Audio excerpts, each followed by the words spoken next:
ನಮಸ್ತೆ ವೀಕ್ಷಕರೇ, ನಾನು ನಿಮ್ಮ ಮೈಸೂರಿನ ಶ್ರೀನಿವಾಸನ್.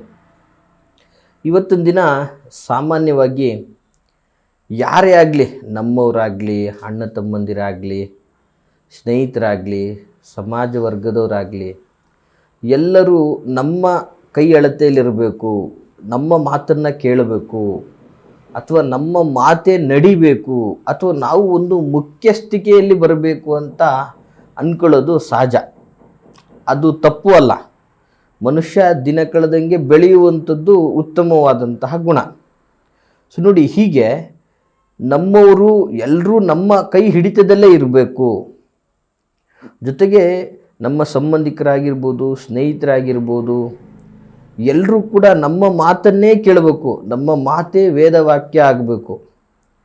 ನಮ್ಮವರು ನಮ್ಮ ವಶದಲ್ಲಿ ಇರಬೇಕು ಈ ರೀತಿಯಾಗಿ. ಆಮೇಲೆ ನಿಮ್ಮ ಅಣ್ಣ ತಮ್ಮಂದಿರಾಗಿರ್ಬೋದು, ಮಾವ ಅಥವಾ ತಂದೆ, ಇತರೆ ಅವರ ಎಲ್ಲ ಥರದ ವ್ಯಾವಹಾರಿಕವಾಗಿ ಆಗಿರ್ಬೋದು, ಕುಟುಂಬದ ವ್ಯವಸ್ಥೆಯಿಂದ ಆಗಿರ್ಬೋದು, ಸಾಮಾಜಿಕವಾಗಿ ಆಗಿರ್ಬೋದು, ಎಲ್ಲರೂ ಸಹ ನಮ್ಮ ಒಂದು ಕಂಟ್ರೋಲಲ್ಲೇ ಇರಬೇಕು. ಎಲ್ಲವೂ ನಮ್ಮ ಒಂದು ಅಧೀನದಲ್ಲಿ ಇರಬೇಕು ಅನ್ನುವಂಥದ್ದು. ಜೊತೆಗೆ ಕೆಲವ್ರದ್ದು ಹೇಗೆ ಅಂದರೆ, ನಾವು ಮೋಹಿಸಿದಂತಹ ಸ್ತ್ರೀ ಅಥವಾ ನಮ್ಮ ಒಂದು ಇಷ್ಟಪಟ್ಟಂತಹ ಸ್ತ್ರೀ ಅಥವಾ ನಮ್ಮ ಒಂದು ಪತ್ನಿ ನಮ್ಮ ಒಂದು ಕಂಟ್ರೋಲಲ್ಲಿರಬೇಕು, ಅಥವಾ ನಮ್ಮ ಕೈ ಅಳತೆಯಲ್ಲೇ ಇರಬೇಕು. ನಾವು ಹಾಕಿದ ಗೆರೆಯನ್ನು ದಾಟಬಾರ್ದು.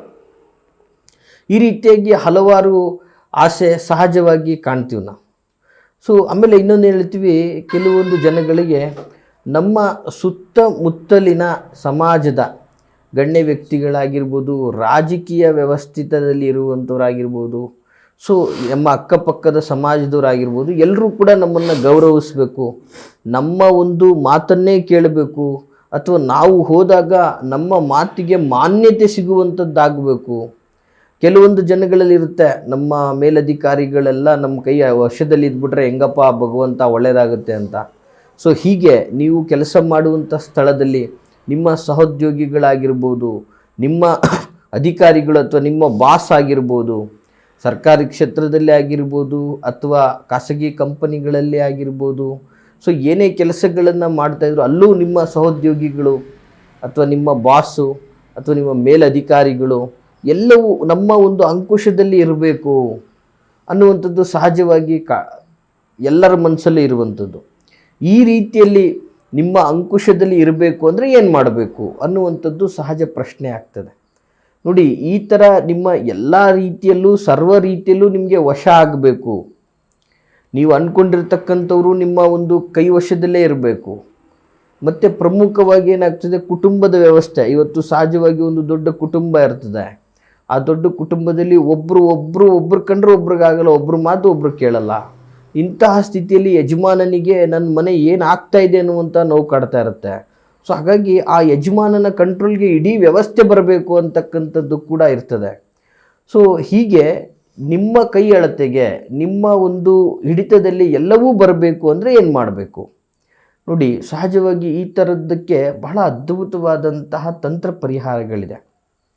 ಸೊ ಈ ಮಂತ್ರ ಪರಿಹಾರಗಳನ್ನು ಕರೆಕ್ಟಾಗಿ ಭಕ್ತಿಯಿಂದ ನೀವು ಪಾಲನೆ ಮಾಡಿದ್ದೇ ಆದಲ್ಲಿ ನಿಮಗೆ ನೀವು ಇಚ್ಛೆಪಟ್ಟಂಥದ್ದು ಅಥವಾ ನಿಮ್ಮ ಕೈ ಹಿಡಿತದಲ್ಲಿ ಯಾವುದನ್ನು ನೀವು ಪಡ್ಕೋಬೇಕು ಅಂತ ಹೇಳಿದ್ರೆ ಅದನ್ನೆಲ್ಲ ಪಡ್ಕೊಳ್ಳುವಂತಹ ಸಾಧ್ಯತೆಗಳಿದೆ. ಸೊ ಹಾಗಾದರೆ ಏನು ಆ ಮಂತ್ರ ಅನ್ನುವಂಥದ್ದನ್ನು ನೋಡಿದಾಗ, ಆ ಮಂತ್ರ ಸ್ವರೂಪ ಬಹಳ ವಿಶೇಷವಾಗಿರುವಂಥದ್ದು. ಇದನ್ನು ದಯಮಾಡಿ ತಾವೆಲ್ಲ ನೋಟ್ ಮಾಡ್ಕೋಬೇಕಾಗ್ತದೆ.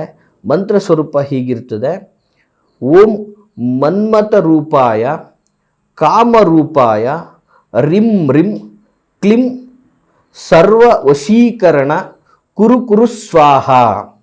ನೋಡಿ, ಇನ್ನೊಂದು ಸಲ ನಿಮಗೋಸ್ಕರ ಈ ಮಂತ್ರವನ್ನು ಮತ್ತೊಂದು ಸಲ ಹೇಳ್ತಾ ಇದ್ದೀನಿ.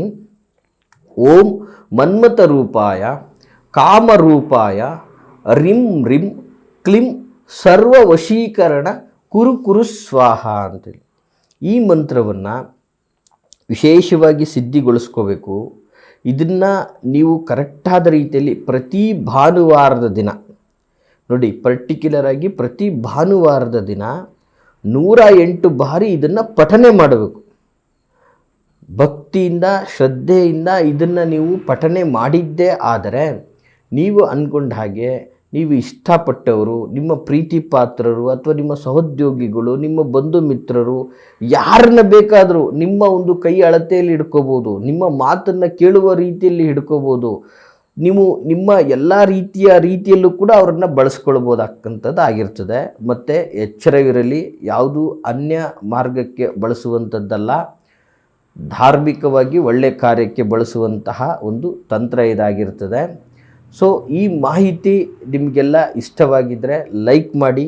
ಜೊತೆಗೆ ಯಾರು ಒಂದು ಉನ್ನತ ಸ್ಥಾನಕ್ಕೆ ಬರಬೇಕು, ಅಧಿಕಾರವನ್ನು ಪಡ್ಕೋಬೇಕು, ಉನ್ನತ ಹುದ್ದೆಗಳನ್ನು ಪಡ್ಕೋಬೇಕು, ಮತ್ತು ಎಲ್ಲವನ್ನೂ ನಿಮ್ಮ ವಶವನ್ನು ಮಾಡ್ಕೋಬೇಕು ಅನ್ನುವಂಥ ರೀತಿಯಲ್ಲಿ ಇಚ್ಛೆ ಪಡ್ತಾ ಇರ್ತೀರಾ, ಮೇಲ್ಗಡೆ ಸ್ಕ್ರೀನ್ ಮೇಲೆ ಕಾಣುವಂತಹ ಸಂಖ್ಯೆಗೆ ಕರೆ ಮಾಡಿ. ಜೊತೆಗೆ ಮುಕ್ತವಾಗಿ ನಿಮ್ಮ ಮಾಹಿತಿಗಳನ್ನು ಹಂಚ್ಕೋಬೇಕು. ಕೆಲವು ಗುಪ್ತ ವಿಚಾರಗಳಿರುತ್ತೆ, ಸ್ತ್ರೀ ಸಂಬಂಧಿತ ಸಮಸ್ಯೆಗಳಾಗಿರ್ಬೋದು, ವ್ಯಾವಹಾರಿಕವಾಗಿ ಆಗಿರ್ಬೋದು.